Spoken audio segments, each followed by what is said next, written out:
According to the 2016 National Survey on Drug Use and Health, 14.6 million adults ages 18 and older, which is 5.9% of that age group, had alcohol use disorder.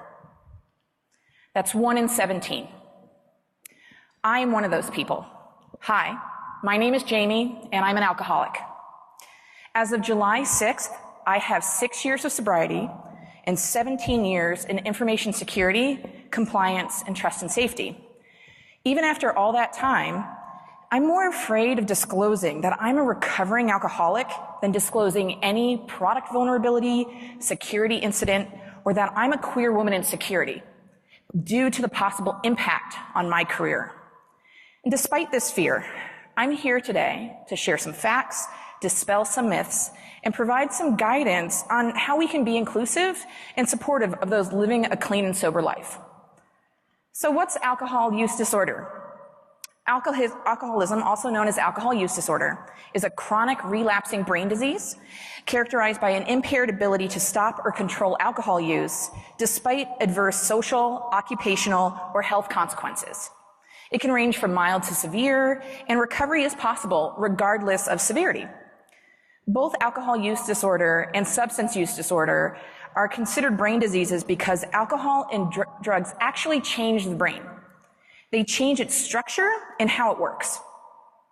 And according to the National Institute on Drug Abuse, addiction, alcohol use disorder, and substance use disorder are a lot like other diseases, such as heart disease or diabetes. Both disrupt the normal, healthy function of the underlying organ and have serious, harmful consequences and are preventable and treatable, but if left untreated, it can last a lifetime. So in dispelling our myths today, here's our first myth that we're going to debunk. There's a single cause for AUD. There isn't one single cause for alcohol use disorder. Many risk factors come into play when it comes to the development of alcohol use disorder. Some we can't control, like our biological ones. Those would include our genetics, our development in utero, medical conditions, and some we may be able to address, such as our home and our work environment, and our family and our peer relationships. Another common myth is it's all about self-control. As much as we'd like to believe that with enough self-control, we can defy our brains and refrain from drinking, our work environments oftentimes work against us, either due to being on call or extended problem solving or context switching or many of the other things that we do, all the hats that we wear. We experience mental fatigue. We push ourselves to run on empty more than we should. Experiments have found that a tired brain will shift activity from the prefrontal cortex, responsible for rational thinking, to the amygdala and the orbitofrontal cortex, associated with emotional impulsive response. And then we lose our grasp on self-control. Additionally, there's a relationship between stress and addiction. Extended periods of high stress also contribute to an increased likelihood of relapse. When we're stressed or afraid, our body produces the stress hormone cortisol as part of our fight or flight reaction. In true fight or flight situations, cortisol triggers the body to utilize glucose differently and suppress non-essential functions in order to efficiently react to the situation, among other things. When the situation passes, the level of cortisol drops. However, repeated acute stress and prolonged chronic stress continuously trigger the fight or flight reaction. This leads to cortisol levels remaining high and has an adverse effect on almost every system in the body. According to the findings from Rajita Sinha at the Yale Interdisciplinary Stress Center, abstinent recovering cocaine, alcohol, opiate, and nicotine-dependent individuals with high cortisol ACTH ratios show both higher compulsive motivation for drug craving, along with poor stress regulatory responses as measured by higher cortisol levels, which results in an enhanced susceptibility to subsequent addiction relapse. So that means a stressed brain, a fatigued brain, plus all of these work factors leads to, this is fine.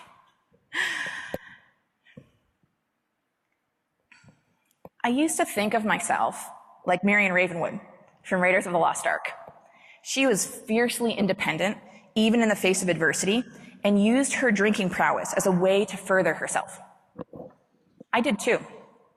I built rapport, trust, and respect while drinking. I was included in conversations and in projects I would not have been in if it wasn't for that glass in hand.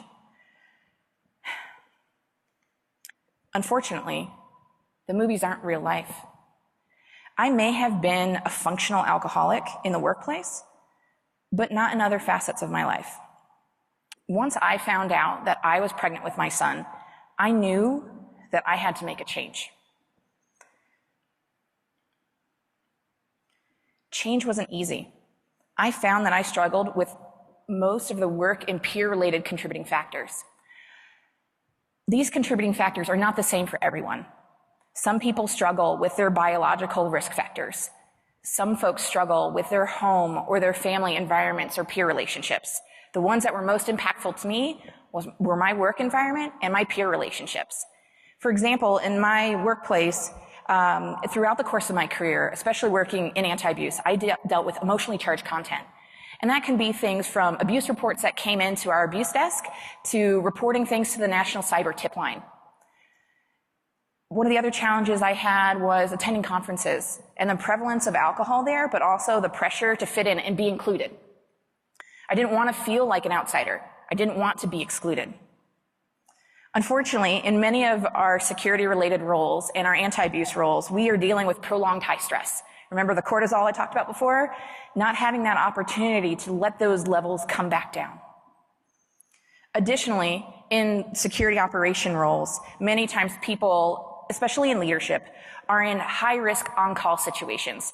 They want to support their team as much as possible, and so out of being a servant manager, they put themselves in a position where they are always on call for them, which is a very honorable thing, but they have to remember that you've got to put your own oxygen mask on first before you can assist others. Kegs in the office. Now, for some people, and including myself, this isn't as much of a trigger at this point in my recovery as it is for others. But that prevalence of alcohol in the office can make it challenging. It doesn't mean that it's that sole factor that will cause somebody to drink, but it's something that they think about and think, oh, there's that keg there. Nobody will know if I have a drink. The only person keeping them accountable is themselves. And every time they have that conversation with themselves, it takes a toll. Regarding peer relationships, the hallway track, or also known as networking at the bar, there's that pressure of you're not really being effective at a conference unless you're making those connections and building that trust and building that rapport. There is nothing wrong with the hallway track. However, recognizing that the hallway track is challenging for folks because of other pressures in their lives needs to be recognized. Dinners and happy hours. In other cultures, dinners and happy hours are things that require, or not require, but there's expected that there's alcohol involved. And there's nothing wrong with it, but it is an added pressure of how am I going to make it through this dinner? How am I going to save face in front of this customer? I don't want to be seen as vulnerable. I don't want to be seen as weak. I don't want that to translate as my product or my service or my company is vulnerable or weak. Another challenge are people who don't understand. People who aren't familiar with alcohol use disorder or alcoholism, or their experience with alcohol is a healthy one. And that's also okay. It's just challenging. And then there's those people that push boundaries, people that enable drinking, people who say, hey, why don't you have this drink? I know you said no, but it's okay. Nothing's gonna happen if you just have one drink. How about that drink? When I first seriously tried getting sober, I went about a year without drinking. And then at an industry conference in 2012, I tried to socialize as I used to with everyone in the bar in the evening. I ended up closing the bar 6 drinks later, escorting overly intoxicated people back to their rooms, and we drank the whole bar out of dark beer, which is kind of unheard of for Germany, but we did. Another year went by, and I was almost a year sober again, returning to that same conference, and while socializing, I was told, you deserve a drink. I was able to extract myself from that conversation, and I proceeded to have a panic attack alone in my room. I knew my sobriety was in jeopardy if I stayed in that bar to network, but I was also afraid of the toll it would take on my career by not being in the room where it happens. But it's not just conference or industry culture that makes it challenging for those dealing with alcohol use disorder. I had a manager at a former employer who regularly held team events at the bar. I asked him if I could have dinners with the team or alternate events in locations in addition to at the bar because I was a recovering alcoholic. What he said to me has stuck with me for the remainder of my career and was one of the major factors for me leaving that organization. He said, "You aren't an alcoholic. I've seen alcoholics. You aren't a drunk." We don't tell somebody with diabetes, "Come on, eat the cupcake. Your blood sugar doesn't matter." Or to somebody with cancer, "You don't look like you have cancer. Why are you going to chemo?" Why should we treat anyone who has alcohol or substance use disorder any differently? For the record, I'm not against alcohol. I loved alcohol. Alcohol was my friend. Alcohol was my companion. Alcohol was my liquid courage. I'm not proposing a temperance movement. What I'm proposing is that let's turn risk factors into protective factors. That we as a community work together to make this happen. How do we leverage support and inclusion as tools for the 1 in 17 dealing with this today? We can make a difference on an organizational level, at a peer and management level, and at an individual level. So we go back to those contributing factors for myself. If we think about how could anybody else who works in security operations or anti-abuse who are experiencing these same contributing factors, how do we change things culturally within the ecosystem, within our organizations, as peers, as managers, where when they see these things, we've got ways to protect them. We've got ways to support them. As an organization, employee wellness programs are extremely helpful. But ensuring that the employee wellness program extends more than just let's make sure that they've got healthy foods, or let's make sure that they can get gym memberships, or let's make sure that they are taking vacation, but also ensuring that our employee wellness programs and our benefit packages include real functional mental wellness. If you're holding a conference as an organization or an event where you've reserved multiple conference rooms, during your happy hour or during one of the parties, set aside one of those unused conference rooms with a posted Friends of Bill W meeting time. Black Hat does this. DEF CON does this. Others do this. For those familiar with Alcoholics Anonymous, they will meet there during that time and hold an impromptu meeting to provide support for those in recovery. If you're sponsoring a happy hour or a party event, in addition to the bar, have 2 creative signature drinks. We did this recently with the Decipher party. We had the Sazerac Hack, which was the alcoholic drink, and the Zero Trust, which was a non-alcoholic drink. This gives people the option to try something different than a plain soda in a tall glass with a black straw, and they won't feel like they're sticking out. Another thing that we did is at an event, we offered both beer and smoothies, but there was no secondary citizen experience. It was, hey, these smoothies also had the same labels as the beers had, and it really didn't matter. You don't have to come up and say, hey, I'm an alcoholic, can I have the non-alcoholic drink? No, you can just be like, I feel like a smoothie today. And it doesn't matter whether you're an alcoholic, whether you're choosing not to drink for religious reasons, whether you're choosing not to drink because you just don't drink. It's not something that you like the taste of. As a manager or a peer, if someone confides their recovery with you, please listen and do not minimize their concern. Check your biases and educate yourself. If you're uncomfortable with them disclosing their recovery to you, take pause and ask yourself, why am I reacting this way? I've noticed over the years that conversations came to a screeching halt when somebody asked me why I wasn't drinking, and I told them I was in recovery. I found it was more effective to say jokingly, I was a professional, but I've retired. I used to be okay with saying this because it worked to stave off any follow-up questions. It ended things on a high note. I was funny. But now I'm not okay with it. In order to reduce the stigma of alcohol use disorder, we need to accept it for what it is and move on instead of minimizing it. Other things that managers and peers can do, they can attend the mental health first aid training. Mental health first aid training is available nationally. It helps you assist somebody experiencing a mental health or substance use related crisis. You learn risk factors and warning signs for mental health and addiction concerns, strategies for how to help someone in both a crisis and non-crisis situations, and where to turn for help. You learn how to assess for risk of suicide or harm. You learn how to listen non-judgmentally. You give reassurance and information. You encourage appropriate professional help. And you encourage self-help or other support structures for that individual. Also, if you know somebody who's in recovery, you can help by deflecting and redirecting invasive questions from others about why that person doesn't drink. If they're your coworker, if they're your peer, and you're at a party together, this is an opportunity for you to intercede on their behalf, as long as they're comfortable doing so.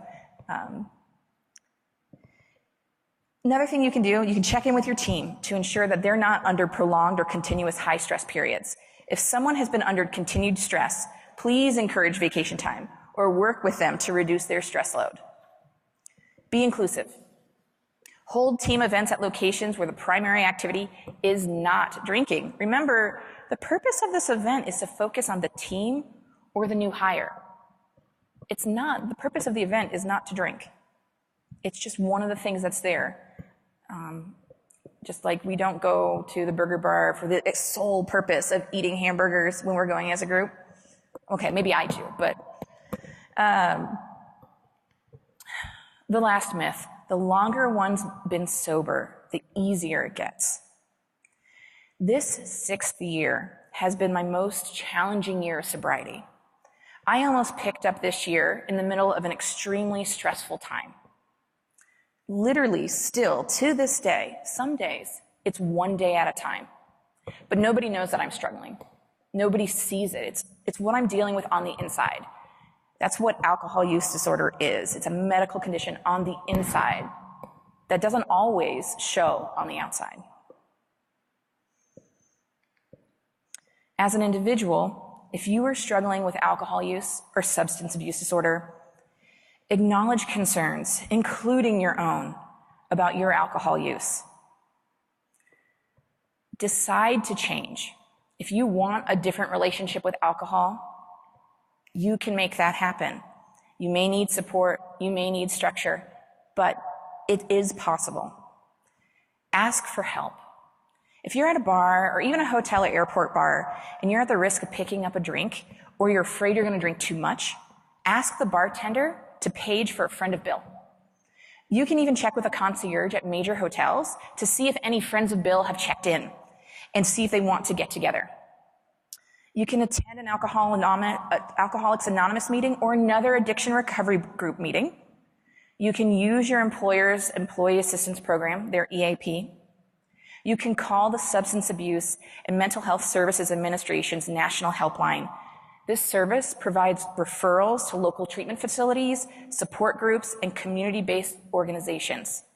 What's most important is finding the assistance and the framing that helps you commit to the change you want to make, whether it's reduction, moderation, or abstaining from alcohol and drugs. Also, let's talk about it. Here at Black Hat, we have 2 open Friends of Bill W meetings on Wednesday and Thursday from 3 to 4 p.m. in Coral C, North Hall lower level, where we'll talk about and support each other in recovery and those that are looking at pursuing recovery as an option for them. And remember, you're not alone. 1 in 17, right? September is National Recovery Month, and there are events across the United States to increase awareness and understanding around substance use disorder and mental disorders, and to celebrate the people who recover. I appreciate the opportunity to educate you all on some of the facts and some of the myths around alcohol use disorder. And if there's any questions, please head to the mics.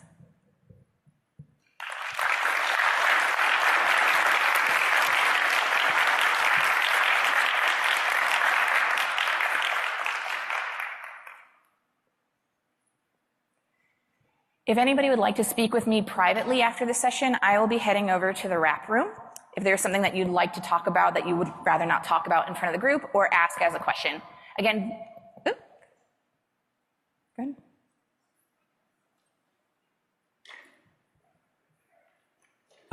While she's coming up, I just want to really thank you for doing this talk. 5 years ago, I had a major relapse at DEF CON. I was really lucky to have a friend who kind of helped look after me, and at that time, I didn't know that there were meetings here or that there were, other people coming to these conferences who weren't partying and getting wasted every night.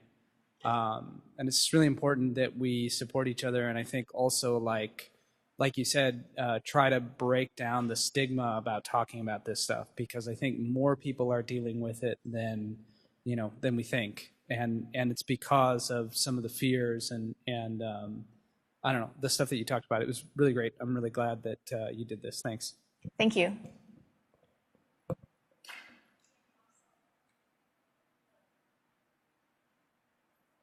That one's not on.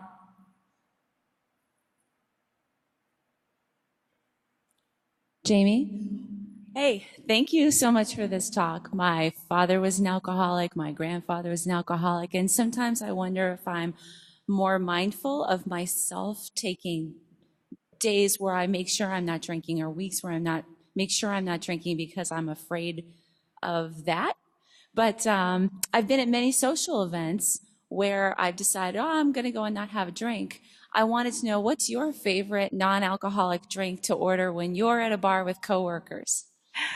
So my favorite non-alcoholic drink, I do try to ask the bartender, hey, can you just make a mocktail for me? And sometimes I get back with this really weird, gross version of like every juice they have at the bar.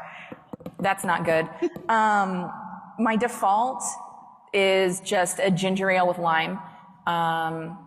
It tastes, good to me, but that's my preference. If I'm in a situation where I know that there's some question about whether or not, somebody will look at me suspiciously, like, hey, you're not drinking, or I'll get it poured in that like really tall glass with a black straw, which is really clear, like, ooh, she's not drinking.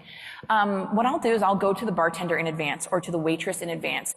I will say, I will tip you $20 if you give me tonic water and lime in the lowball glass that you do for a vodka tonic with a vodka tonic straw. Keep bringing them and pretend they're vodka tonics and they're just tonic water and lime. I will continue to tip you all through the night if that happens. And it works really well, and it doesn't create an awkward social moment. That's great. Thank you. I have one more question, but I'll follow up and say I really love the bars that when I order non-alcoholic drinks, they give them to me for free because they're supporting designated drivers. And my other question is that where does Bill W. come from? So Bill W. comes from Alcoholics Anonymous. He was the founder of Alcoholics Anonymous. And so that is the basis of hearing that Friends of Bill. It's the sort of the code phrase of saying like, oh, hey, I'm in recovery, or I'm doing 12-step. AA is not for everyone, and recognizing that everybody's program is their own program. Alcoholics Anonymous and 12-step programs are effective for those where it works for them within their personal belief system. But yep, Friends of Bill, that's related to Bill W. from Alcoholics Anonymous. And I think that we're out of time, so thank you very much for attending, and have a great rest of your conference.